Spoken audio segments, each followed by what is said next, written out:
Hello and welcome to another episode of It Came From the Page. And if my audio sounds differently, it's because my mic adapter is messing up and giving all this feedback noise, and as such, I had to record this on my just my normal phone.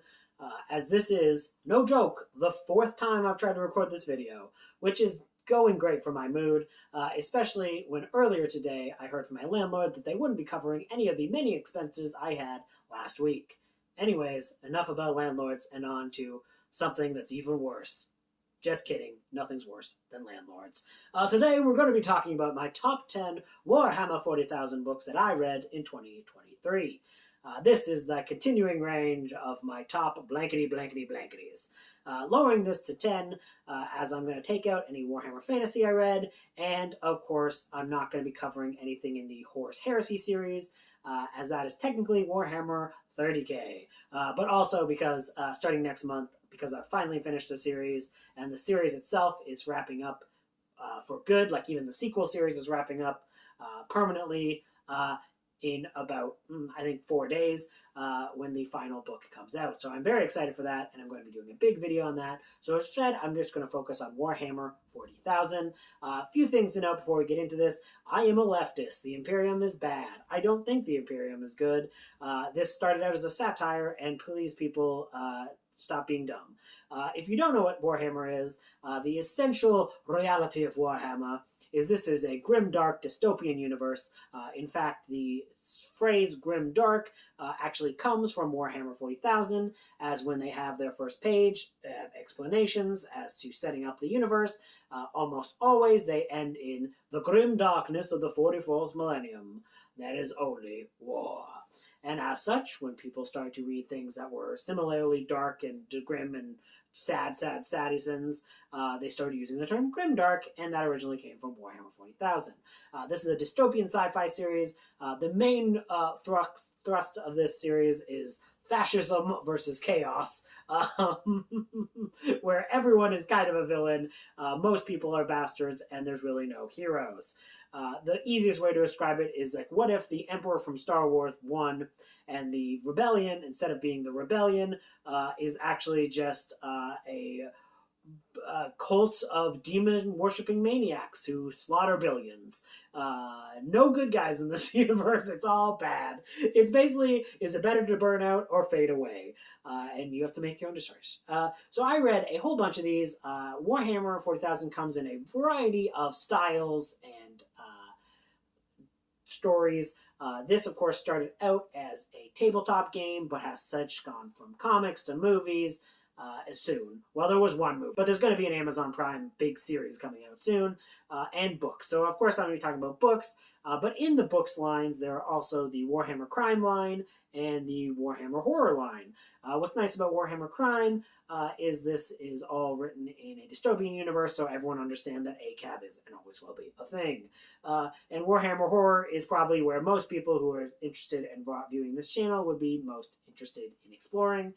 Even Cassandra Khaw, the author of Nothing But Blackened Teeth and The Salt Grows Heavy, has written a Warhammer horror story. So there are some authors that people would even recognize who have been writing in this universe. So let's just get started for the fourth time. Number 10 is Fire Warrior by Simon Spurrier. This is a novelization of a video game that sucks.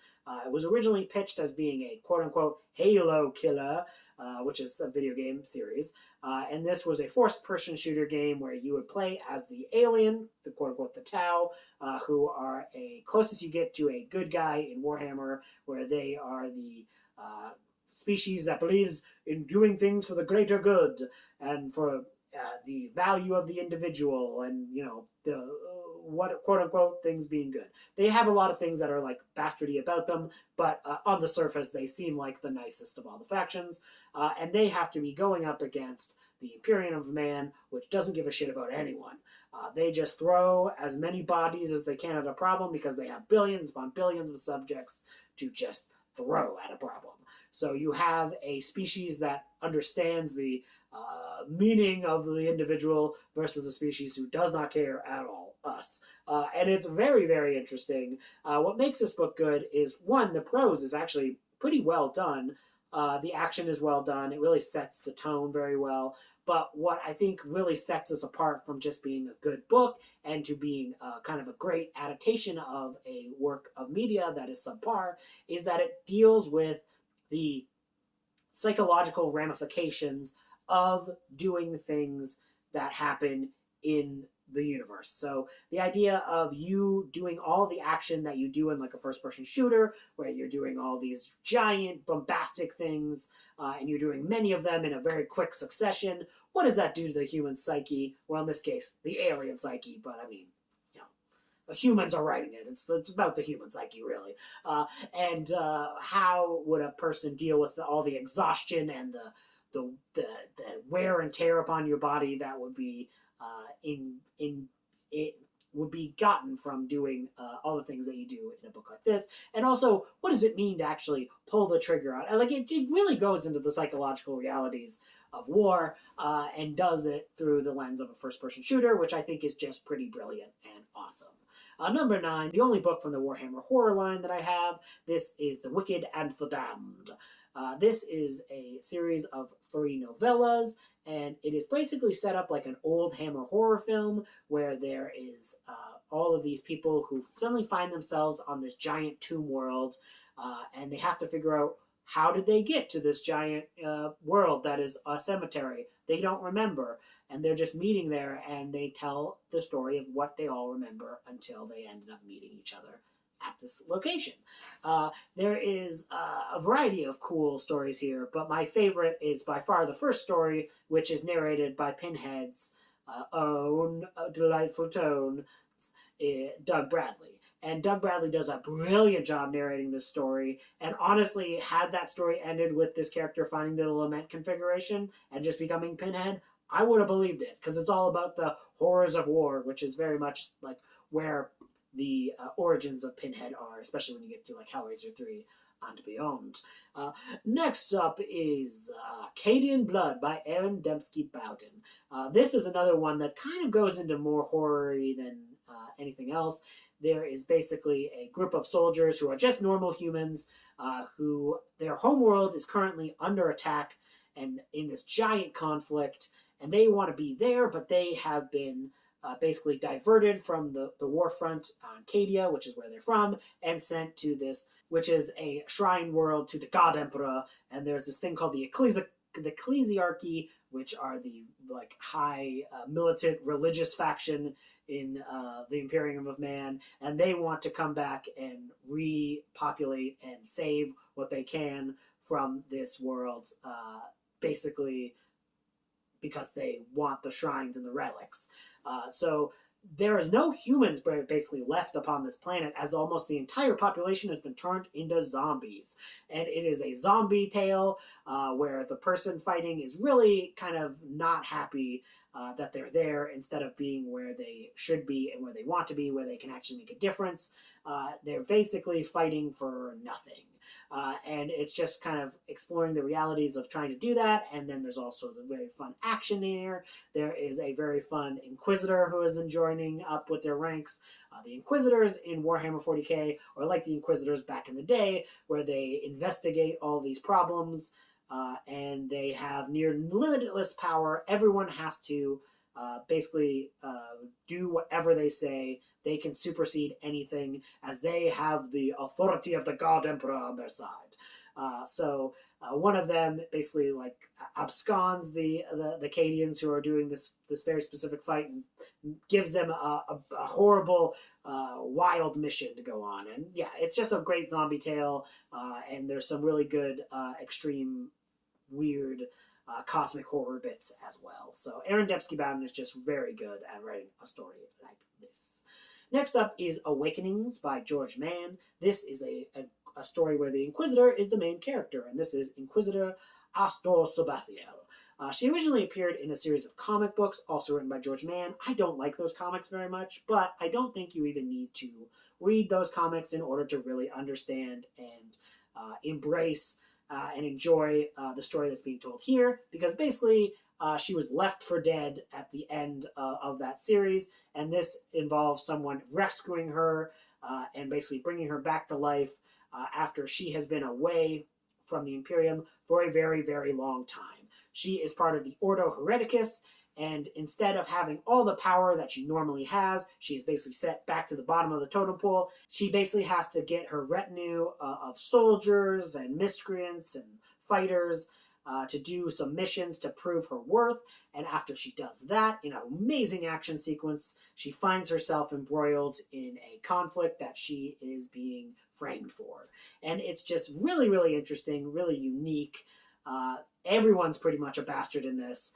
The action is great, the story is great, and there's just a lot of depth to these characters. And I just think Warhammer is much better in the novel format than it is in the comic book format.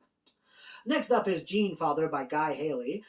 This involves two mad scientists basically having a giant duel, which is really, really fun and creative and wild. Belisarius Gol is the mad scientist for the Imperium, whereas Fabius Bile is the mad scientist for the Chaos Demons and all of those other random miscreants of treachery and butchery. And they have just such a fun back and forth when they're going at it. They're having all these debates and they're having these battles of wits, and very, very fun. And they have these very different views on the world, obviously because of where they're coming from, and all of them are monsters because they have all done horrible, horrible things, which is very, understandable. That's what the setting is mostly. And I just had an absolutely wonderful time with this story, and it was one of the first Warhammer stories that I was counting down the days until I got to actually read it. So really, really highly recommend Gene Father by Guy Haley, an author who really understands the satirical aspects of Warhammer, but also really understands how to also just tell a good story along with that. Number 5 is Ghazghkull Thraka, Prophet of War by Nate Crowley. This is where we learn that the orcs go by they, them pronouns, and also sometimes they get depressed. The orcs in Warhammer 40,000 are basically like the working class. They have these very ruffian, all they want to do is drink and fight and have a good time. And this is a story all about Ghazghkull Thraka, who is the big leader of a huge warband of orcs. And it's just a hoot of a story. The story is told by these inquisitors and the space wolf, who's with her as they are interviewing this grot, who's basically like goblins in Warhammer, telling them the story of Ghazghkull Thraka. And it's just really, really interesting in the way that it's framed. It also definitely bashes on the Space Wolves quite a bit, which is just brilliant, and I love it. So all for our depressed non-binary orc bosses. Number 4, Day of Ascension by Adrian Tchaikovsky. I knew about Adrian Tchaikovsky for his other books. I haven't read any of those, but I had no idea he wrote a Warhammer story, and he did, and I loved it. The main thrust of this is the cyborg nightmares, the Adeptus Mechanicus, who are also Belisarius Cawl is part of them.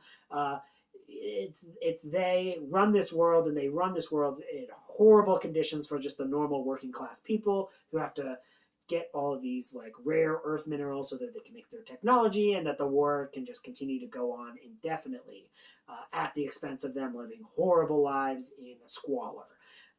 So basically there is this species of alien called the Tyranids, which are basically like Alien from the movie series Alien. And what they do is they come in and they have a thing called the Gene Stealer, and what the Gene Stealer does is comes into the society and starts intermingling the Tyranid DNA with the human DNA, and starts to make a rebellion so that they can basically overthrow the government of a city, and then the giant main thrust of the Tyranids show up, and they take over the planet. Basically, it's the downtrodden who are being oppressed, and a different oppressor takes their reins and uses their wants and needs to their own advantage to take over themselves. And it is just really interesting. It really makes you think about a lot of the things like phones that are made with rare earth metals in our everyday lives that we kind of just take for granted, the more horrible realities of them. So really, really had a great time with this book. Really interesting perspective and really great story overall. Number 3, Lords of Silence by Chris Wright. I love Chris Wright. This is basically a story from the perspective of the Plague Marines, who are the Chaos Space Marines, who have been blessed by the gifts of Grandfather Nurgle, who is the chaos god of entropy and decay, and also like renewal. It's like a cycle. It's like you die, you come back to life, and you know, blah blah blah. This is a story basically about zombies, kind of. They're kind of zombie-y. They're certainly diseased, and they still are kind of have some form of like thought processes, but how they think is like some of them think really slowly because they have so much horrible diseases that they're like have going on, and some of them are like very like and some still have that spark and have that like intelligence to be effective warriors, and they find themselves in the middle of space and an area where they are not intending to be, and they have to adapt and figure out what went wrong, how they ended up in this part of space, and what they can do to overcome and just give the gifts of plague and entropy to the people in the Imperium. And really interesting perspective, very gross and googly and cosmic horror-y, and I just loved it. Number 2 is War Boss by Mike Brooks. Mike Brooks is like an old style punk. Like I'll show a picture of him. Like you take one picture and you're like, oh, yeah, I know how this is. He is one of my favorite writers in the Black Library right now, which is what they call the Warhammer, like people who publish Warhammer books, the Black Library. He just has his finger on the pulse of Warhammer and really tells amazing, hilarious stories in it. This is the story from the orc perspective, where there is a bunch of orcs who are basically take the last bastion of humanity on this planet.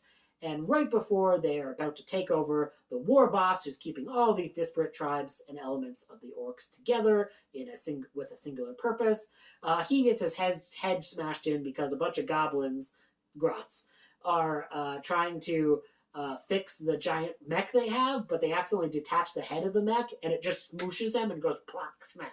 So suddenly there is a power vacuum, and they are on the brink of victory, but can they keep it together and figure out what to do next?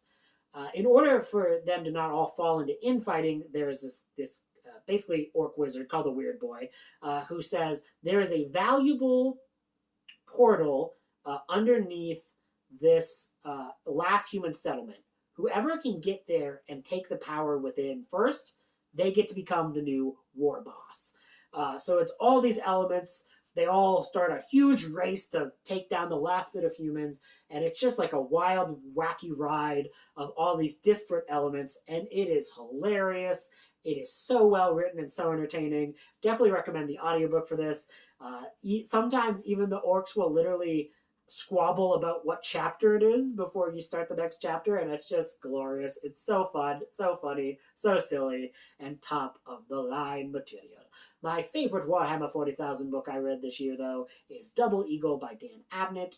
Dan Abnett, I read a lot of books by Dan Abnett. I really like Dan Abnett as a writer. This is a story told from the air, where there's all these people in fighter planes, and they are fighting in this losing battle against the forces of chaos on this particular planet, and they are trying to make the most out of their situations and adapt and survive. And it's just really well written. The dog fights are super intense, and you're on the edge of your seat the whole time. The characters are fantastic, and I just absolutely loved it. There is some wonderful representation of disabled people in this. There is a soldier who loses an arm after a deadly plane crash, and for a while they have demoted him to basically driving a supply truck from back and forth to supply the planes as they go up. But as this battle goes on, they get more and more desperate, and they need to get anyone who can fly up there for the final push to see if they can survive and last from this giant assault that's coming for them. And in order to do that, they make a technology that adapts to his disability instead of technology replacing his disability. Because a lot of times in like Star Wars and even Star Trek, when a disabled person is there, they basically just kind of wishy-washy it with technology and it's fine.